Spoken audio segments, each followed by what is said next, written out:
It's a big one for our team, a big one for him.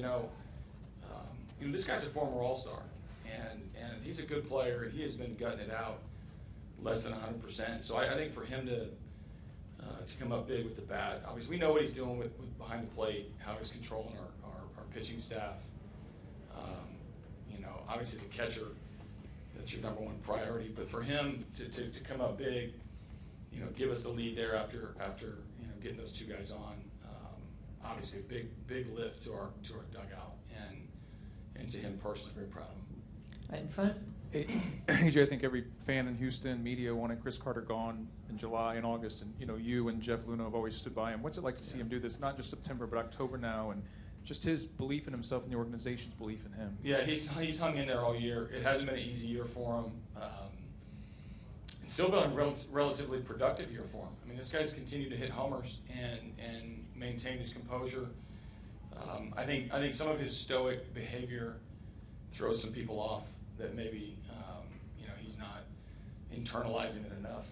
But behind the scenes, we get to see it, and to see him come up big in the biggest moments is really gratifying, because we know how much work he's put in. We know how much he cares. We know the impact.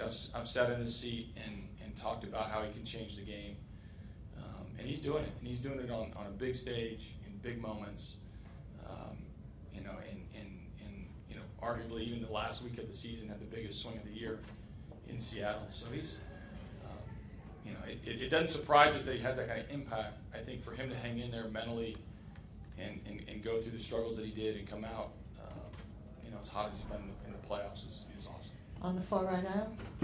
Given the at-bats Kane had against Keuchel earlier in the game, and then where Keuchel was relative to the pitch count, how difficult of a decision was that for you? Yeah, it's the at-bat of the game, and it's one of their best guys against our best guy, and it's never easy when you go out to the mound and taking the ball out of his hand, and the reality at the end of the day, I want the ball in Dallas Keuchel's hand, and I know the matchup's not perfect. I know he's tiring. I know the homer early in the game. I had made the decision a previous at bat to walk him.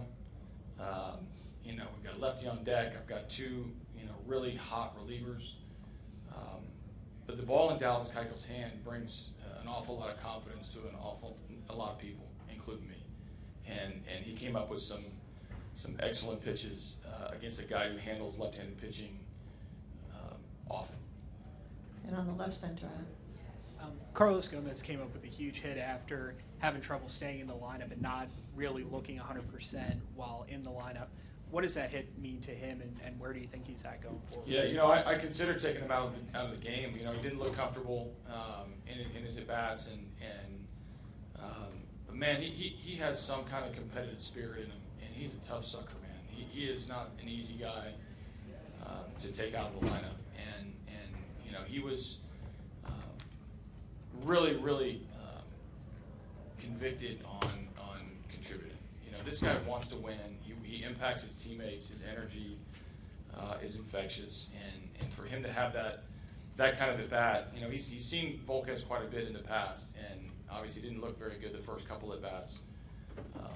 But I've said this before. I mean, biggest stage, biggest moment. This guy helps you win, and not only that, we just sort of gloss over the center field. Like when you run that running catch in center in the ninth, changes the whole complexion of that inning as well. So he contributed all the way around. Brian again?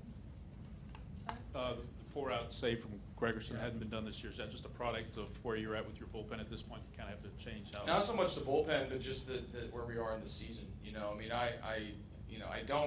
I've watched the Royals come back a few times on us, and including 48 hours ago. And so I know they're hovering with quality at bats coming, and we saw it in the ninth. That these guys don't quit. They don't give away at bats.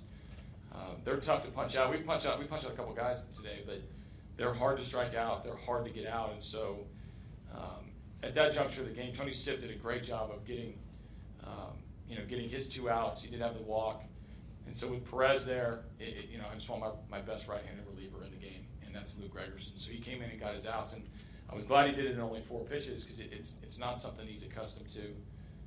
But this time of year, the roles and when you're going to come into game, and these guys are ready for the phone to ring at any time. Okay, right here in front. Oh, who has the mic? Okay. The at-bats the second, third time through against Volquez. How pleased were you with the development from your offense there? You know, Volquez was really good, and I was pleased with the adjustment that we made. Really, the bottom of our order sparked it. You know, Valbuena draws a big walk, Carter gets a double. Carter earlier in the game hits the single off the fence that Gordon makes a nice play. Castro with the big single. I thought the bottom of our order really sparked the sort of rebirth of our offense during the game. So I think he's a tough pitcher. You know, he had his good fastball going. He was dropping in a couple breaking balls. His changeup's good. That's certainly the good version of Edison Volquez, who's really hard to decide, you know, how to attack him. If you get too aggressive, he can bait you with secondary pitches. If you lay back and he gets ahead of you, he's really hard to hit with 2 strikes. So being able to hang in there until we could capitalize on a couple of mistakes, and even the pitches that he threw that we did capitalize on were pretty good pitches. They weren't overly hung, or they weren't necessarily hitters pitches. They we did a good job of battling through some difficult times. I think the players are on their way, so one more.